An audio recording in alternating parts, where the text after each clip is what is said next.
Hey guys, this is going to be a look at what I think is the coolest stuff from the Sony booth at CES 2016. It was one of the bigger booths, so there's going to be quite a bit to look at, so let's get started. At the front of the booth, they had various Sony lenses in a really cool display, so that was really nice to walk up to, the first thing you see, and also show off all the lenses in their line. Of course, they also had the cameras to go along with the different lenses. On the one side, they had the FS7, which is a bit step up from the FS5, which is the camera that I actually have. And then on the other side, they had the big boy, the F55, which is a little bit outside my price range, but definitely an awesome camera. Then they also had the Sony AS7, which is the DSLR, but they had that rigged up to show that you could also use that for some cinema uses. In addition to the bigger cinema cameras, they also had some smaller handheld cameras that are still pretty professional, such as the PXW X70, which is definitely not cheap.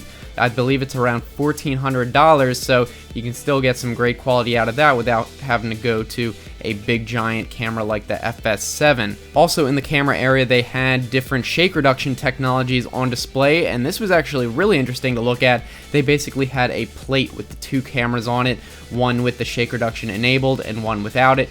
And you can really see just how effective it is, with one being pretty smooth and the other one obviously being very shaky. And they used both hardware and software depending on the camera. The camcorders typically had the hardware stabilization, while the phones had software stabilization where it would kind of crop out the edges. Finally, for the cameras, they were showing off the point-and-shoot RX100 Mark II, and especially its slow motion capabilities. They had some really cool demos where you could actually use it for slow motion, and I actually recorded that with my own camera, the FS5, in its slow motion mode, so you can kind of see what that looks like. And then I'll show the screen where they showed the RX100 doing the same thing. So that was really cool to see that kind of setup. But of course, they didn't just have cameras, they also had some HDR TVs, which were really awesome looking. I don't believe they are OLED, but they still looked amazing. They had the comparison between the top and bottom,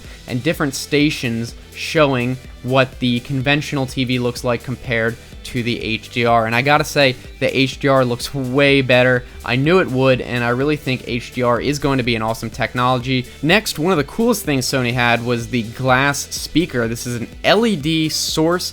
Not sure what that means, but I believe that it's just an LED light in the middle, which makes it look really cool, surrounded by a cylinder of glass, and it's a speaker that actually gets amplified by the glass itself. Now, this actually looks awesome as a decorational piece as well as a functional speaker, so I could totally see myself getting something like this for a coffee table or something like that. I think it just looks really neat, almost like one of those old style light bulbs. Finally, you can't forget about Sony's phones, the Xperia series. They had a bunch of these out on display that you could try out, such as the Z5, and they actually also had an interesting setup device where they created a 360 video recording device in 4K, where they set up the 4K recording phones in a circle on a platter, and they used that to record 4K in every direction and use that to actually project around the booth, so it was true 4K video that you could actually see, and it looked amazing. And they recorded that on a mountaintop, I believe. And that's about it. That's what I thought was the coolest stuff from the Sony booth at CES 2016.